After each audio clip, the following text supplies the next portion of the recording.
The following story is fan-made and not to be considered part of the Game of Thrones and A Song of Ice and Fire canon. In the 2 years since the death of his beloved mother, sightings of the dragon Drogon have been sporadic at best, and it has been very difficult to distinguish between actual sightings and just hearsay. Almost immediately after his mother's fall, he took her body east. Before long, he passed over the great city of Volantis, giving the Volantene a rather serious scare. Since the news had come out that the forces of Cersei had been able to down one of Daenerys' dragons, the free cities and many others desperately scrambled to get their hands on this weapon, and Volantis was able to acquire the blueprints to build these scorpions. Fearing that one day the breaker of chains would come to their city to break the chains of those within, the Volantene built many of these weapons and dotted them throughout their city, and when he flew past, the Volantene scrambled into action. But thankfully on that day there was no bloodshed, and Drogon continued to fly east. For a time, Drogon disappeared within the ruins of Old Valyria, but no one could understand why. That is, apart from one person. King Bran had been watching him and successfully entered his mind, where he began to understand Drogon's feelings. The truth was, Drogon was searching for a family, as he had just lost his mother and his siblings. The truth was, Drogon was lonely. He was alone in this world, or so he thought. After spending many months in Valyria, Drogon suddenly took flight again, heading east in some haste, still clutching his mother's body within his talons. Bran described it as a feeling of being pulled eastwards. It was difficult for him to explain, but it felt like an unseen force was driving Drogon eastwards. Drogon continued on this path for months under the watchful eye of King Bran. That is until he flew past the Shadowlands east of Asshai, to a place where Bran's vision cannot follow. Bran has been trying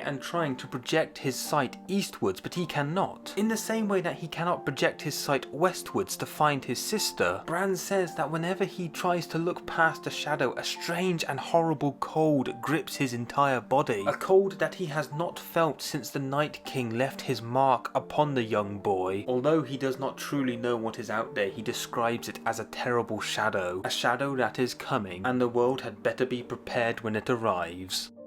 The night is dark and cold, yet the sea is very calm and pleasant. However, this cold is familiar and blissful to her. As dim lights start to appear in the distance, Arya Stark feels immense happiness and relief. After 2 long years, she is finally home. In her hands, she clutches a journal full of great and wondrous tales, and oh, what tales she has to tell. As the ship moves closer, the great harbour of Lannisport comes into view. There, waiting for them at the edge of a great pier, stands a hastily assembled welcome party, led by Tyrion Lannister, who was mediating a dispute in the area but dropped everything when he heard that Arya Stark was returning. He is most intrigued to hear of her tales. But across Westeros in King's Landing, something far worse is happening. King Bran has been having nightmarish visions in his sleep until he wakes up with a great scream. His King's Guard, led by Sir Brienne of Tarth, break into the room. King Bran looks at them all and calls them over. "I've seen him." "Seen who, your grace?" "Drogon. He is flying. I can feel him. He's terrified. He's flying across a great valley. A valley of bones." "What kind of bones, your grace?" "Dragon bones. Hundreds of them. I understand now. The great shadow was not keeping me out. It was keeping something in." He was interrupted by a messenger quickly bringing the news of Arya Stark's return. "Summon Lord Royce, and do it now." A short time later, Lord Royce enters the room. "You summoned me, your grace." "Lord Royce, assemble the royal army and contact at Dothraki. Seize the ports along the western coast." Lord Royce, very confused, looks at Sir Brienne before looking back at the king. Which ones, your grace?" "All of them."